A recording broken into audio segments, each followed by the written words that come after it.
2012ஆம் ஆண்டு அது.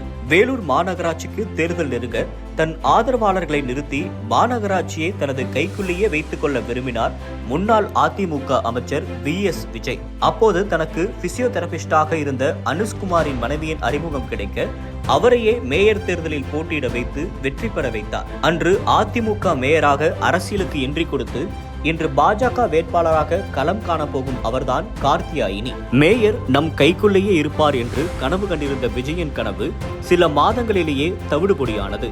வேலூரில் விஜய்க்கு எதிராக அரசியல் செய்ய ஆரம்பித்த கார்த்தியாயினி ஆந்திராவில் கிரானைட் குவாரி, திருவண்ணாமலையில் கலைக்கல்லூரி, ஆற்காட்டில் காகித தொழிற்சாலை என்று மலமளவென வளர்ந்ததை பார்த்து உறைந்து விட்டார் விஜய். அமைச்சரின் பதவியை தான் அம்மாவால் பறிக்க முடியும், மேயரை ஒன்றும் செய்ய இயலாது என ஜெயலலிதாவுக்கு எதிராக அவர் அரசியல் செய்ததை பார்த்து அதிமுக சீனியர்களே வாயெடுத்து போயுள்ளனர்.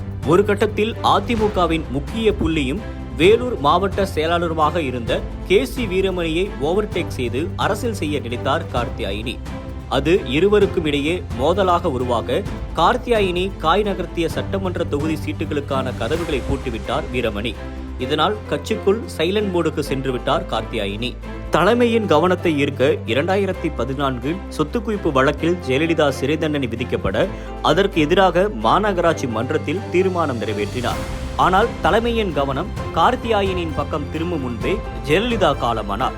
ஜெயலலிதாவின் மறைவிற்கு பின் அரசியல் வளர்ச்சிக்காக அதிமுக கதவுகளை தட்டியவருக்கு மிஞ்சியது ஏமாற்றம் மட்டும்தான். அதிமுகவிலிருந்து பிரிந்த TTV அணியிலும் தனக்கான இடம் கிடைக்கும் என அப்ரோச் செய்தவருக்கு அங்கேயும் கதவுகள் மூடப்பட்டன. இதையடுத்துதான் 2019 தேர்தலில் போட்டியிட சீட் கிடைத்தாலும் கிடைக்கும் என்ற நம்பிக்கையுடன் பாஜகவில் ஐக்கியமாகினார். ஆனால் மக்களவை சீட்டுக்கு பதில் மாநில செயலாளர் பொறுப்பை கொடுத்தது பாஜக. இதையடுத்து காங்கிரஸ், திமுக, அதிமுக என்று எல்லா கட்சிகளையும் சமரசமில்லாமல் விமர்சிக்க தொடங்கினார். காங்கிரஸ் மாநில கட்சிகளின் அடிமை, தமிழ்நாட்டில் மத கலவரத்தை தூண்டுவதாக சொல்லியே பிழைப்பு நடத்துவதுதான் திராவிடத்தின் வேலை என பேசினார்.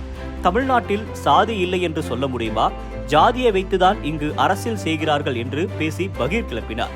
போதாக்குறைக்கு அடிக்கடி சிதம்பரம் தொகுதி MP திருமாவளவனின் பர்ஃபார்மன்ஸையும் விமர்சித்து வந்தார். இதற்கெல்லாம் காரணம் இப்போதுதான் வெளிச்சத்துக்கு வந்துள்ளது. திருமாவளவனுக்கு எதிராக களமாட சிதம்பரத்தில் கார்த்தியாயினை களமிறக்கியுள்ளது பாஜக.